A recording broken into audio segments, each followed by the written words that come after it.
बिस्मिल्लाहिर्रहमानिर्रहीम अस्सलामुअलैकुम। शुरू करते हैं अल्लाह के बबरकत नाम से जो बड़ा मेहरबान नहायत रहम करने वाला है। Welcome to my YouTube channel tasty bite KP. उम्मीद है आप सब ठीक होंगे। आज मैं आप लोगों के साथ मीठी ईद के लिए स्पेशल और मज़ेदार सी नवाबी सेवइयों की रेसिपी शेयर करने वाली हूँ। यकीन करें इतने मज़े की ये रेसिपी बनकर तैयार होती है, सब उंगलियां चाटने पर मजबूर हो जाएंगे। रेसिपी बहुत आसान है। बिना टाइम वेस्ट किए अपनी इस मज़ेदार सी नवाबी सेवइयों की रेसिपी को बनाना स्टार्ट करते हैं। बिस्मिल्लाहिर्रहमानिर्रहीम। रेसिपी को अब हम बनाना स्टार्ट करते हैं। एक पैकेट मैंने बारीक सेवइयों का ले लिया है। अब मैं इसे बाउल में ऐड कर दूंगी। अगर आपके फैमिली मेम्बर ज़्यादा हैं या आप दावत पर बना रहे हैं तो फिर आप सेवइयों की क्वांटिटी को ज़्यादा कर दीजिएगा।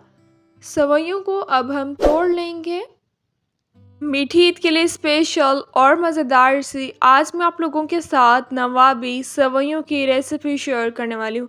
रेसिपी बहुत आसान है। जब आप ये मज़ेदार सी नवाबी सेवइयाँ बनाकर तैयार करेंगे, यकीन करें ये रेसिपी आपकी दस्तरखान पर चार चांद लगा देगी।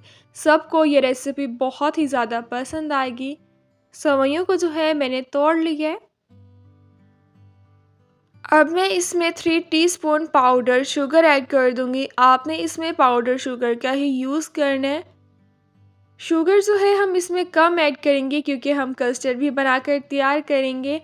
अगर आप इसमें भी शुगर ज़्यादा ऐड करेंगे तो वो ज़्यादा मीठा हो जाएगा।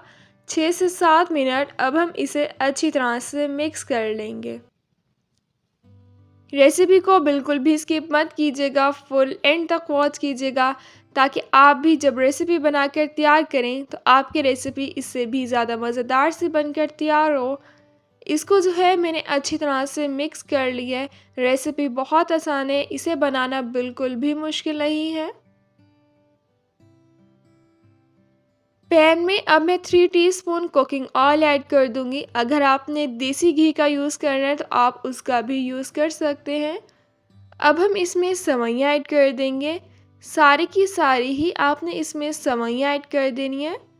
7 से 8 मिनट अब हम लोग सेवइयों को हल्का सा भून लेंगे। इस बात का आपने ख्याल रखना है, ना ही हमने सेवइयों को जलाना है और ना ही हमने इनका डार्क गोल्डन कलर करना है। अगर आप सेवइयों को जला देंगे तो सारी मेहनत आपकी ज़ाया चली जाएगी। बिल्कुल भी मज़े की आपकी नवाबी सेवइयाँ बनकर तैयार नहीं होंगी। नवाबी सेवइयों में हल्का से सेवइयों का क्रंच जो है वो बहुत ही ज़्यादा मज़े का लगता है। इसलिए हम सेवइयों को ज़्यादा नहीं भूनेंगे, बस हल्का सा ही हम इन्हें भून लेंगे। सेवइयों को जो है मैंने हल्का सा भून लिया है। अब हम सेवइयों को ठंडा कर लेंगे। सेवइयों को जो है अभी हमने भून लिया। फर्स्ट स्टेप हमारा कंप्लीट हो गया। अब हम सेकंड स्टेप में जो है कस्टर्ड बनाकर तैयार कर लेंगे। कस्टर्ड बनाने के लिए मैंने 3 गिलास दूध ले लिया। अब मैं इसे पैन में ऐड कर दूंगी। अगर आपके फैमिली मेम्बर ज़्यादा हैं, आप दावत पर बना रहे हैं तो फिर आप क्वांटिटी सब चीज़ों की ज़्यादा कर दीजिएगा। 2 अदद अब हम इसमें इलायची ऐड कर देंगे ताकि अच्छा सा फ्लेवर आ जाए। इलायची को आपने बिल्कुल भी स्किप नहीं करना। अब हम दूध को अच्छी तरह से बॉयल कर लेंगे। अगर अभी तक चैनल को सब्सक्राइब नहीं किया, वीडियोस इसी तरह से वॉच करें तो प्लीज़ चैनल को ज़रूर सब्सक्राइब करें।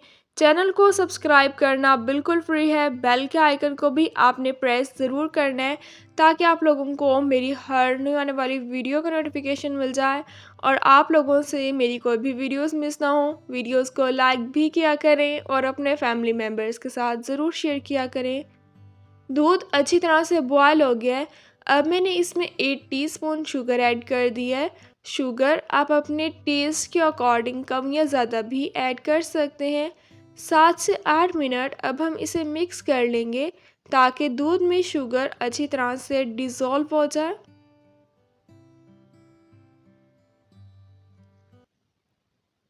थ्री टीस्पून मैंने मैंगो कस्टर्ड के ले लिए। अब मैं इसे बाउल में ऐड कर दूंगी। नवाबी सेवइयां बनाने में मैंगो कस्टर्ड का ही यूज़ होता है। 6 टीस्पून। अब मैं इसमें ठंडा दूध ऐड करके इसे अच्छी तरह से मिक्स कर लूँगी। अच्छी तरह से ही आपने इसे मिक्स कर लेना है ताकि इसमें कोई गुठली ना बने। अच्छी तरह से जो है मैंने इसे मिक्स कर लिया है। जब आपने दूध में कस्टर्ड मिक्स करना है तो आपने ठंडे दूध का ही यूज़ करना है, गर्म दूध का आपने बिल्कुल भी यूज़ नहीं करना। अच्छी तरह से इसे मिक्स कर लिया है। दूध में शुगर जो है वो बिल्कुल अच्छी तरह से डिज़ोल्व हो गई है। अभी जो हमने दूध में कस्टर्ड मिक्स किया अब हम वो ऐड कर देंगे। 10 से 15 मिनट अब हम इसे अच्छी तरह से पका लेंगे ताकि कस्टर्ड भी थिक हो जाए और कस्टर्ड का कच्चापन भी ख़त्म हो जाए। मीठी ईद पर आपने इस मज़ेदार सी नवाबी सेवइयों को ज़रूर बनाकर तैयार करना है और मुझे कमेंट्स में ज़रूर बताना है कि आपने रेसिपी ट्राई की और आपको रेसिपी कैसी लगी। बनाना बिल्कुल मुश्किल नहीं है, बहुत कम टाइम में ये बनकर तैयार हो जाती हैं। अपने फैमिली मेम्बर्स के साथ भी इस रेसिपी को ज़रूर शेयर कीजिएगा ताकि वो भी मीठी ईद पर यह मज़ेदार सी नवाबी सेवइयाँ बनाकर तैयार करें। कस्टर्ड जो है वो बनकर तैयार हो गया है, अब हम इसे ठंडा कर लेंगे। जब कस्टर्ड ठंडा होगा उसके बाद कस्टर्ड और भी ज़्यादा थिक हो जाएगा। सर्व करने के लिए अब हम सर्विंग बाउल ले लेंगे। सबसे पहले अब हम सेवइयों की एक लेयर लगा लेंगे।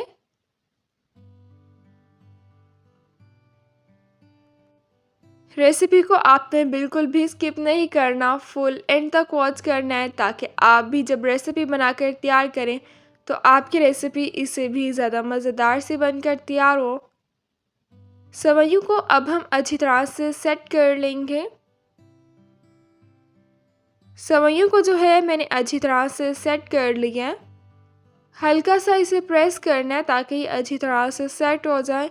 अभी जो हमने कस्टर्ड बनाकर तैयार किया है अब हम इसके ऊपर से कस्टर्ड ऐड कर देंगे। जितना ये दिखने में अभी से मज़े का लग रहा है इससे ज़्यादा ये खाने में लगता है। अगर आपने इस पॉइंट पर कोई ड्राई फ्रूट ऐड करना है तो आप इस पॉइंट पर भी कोई ड्राई फ्रूट ऐड कर सकते हैं, या अगर आपने ऊपर से गार्निश करना है तो आप वो भी कर सकते हैं। कस्टर्ड जो है मैंने ऐड कर दिया, अब हम इसके ऊपर से भी सेवइयाँ ऐड कर देंगे। मैंने थोड़ी थोड़ी सी सेवइयाँ ऐड कर दी हैं। अगर आपने फुल सेवइयों से कवर करना है तो आप वो भी कर सकते हैं। थोड़े से बारीक चॉप किए हुए बादाम ऐड कर दिए हैं, थोड़ा सा बारीक चॉप किया हुआ पिस्ता ऐड कर दिया है, किशमिश रख दिया है, नारियल रख दिया है, थोड़ा से मैंने इसमें काजू रख दिए हैं। मज़ेदार सी हमारी नवाबी सेवइयाँ बनकर तैयार हो गई हैं। ड्राई फ्रूट्स इसमें ऐड करना आपने बिल्कुल भी नहीं भूलना है। ड्राई फ्रूट ऐड करने से ही और भी ज़्यादा मज़ेदार सा लगेगा। रेसिपी को आपने ज़रूर ट्राई करना है और मुझे कमेंट्स में ज़रूर बताना है कि आपने रेसिपी ट्राई की और आपको रेसिपी कैसी लगी। बनाना बिल्कुल मुश्किल नहीं है, बहुत कम टाइम में ये मज़ेदार सी नवाबी सेवइयाँ बनकर तैयार हो जाती हैं। अगर आप एक एक स्टेप को जिस तरह से मैंने बताया उस तरह से फॉलो करेंगे तो आप इससे भी ज़्यादा मज़ेदार सी बनाकर तैयार कर सकते हैं। इंशाल्लाह अब मिलूँगी नेक्स्ट वीडियो में, तब तक के लिए अल्लाह हाफिज़।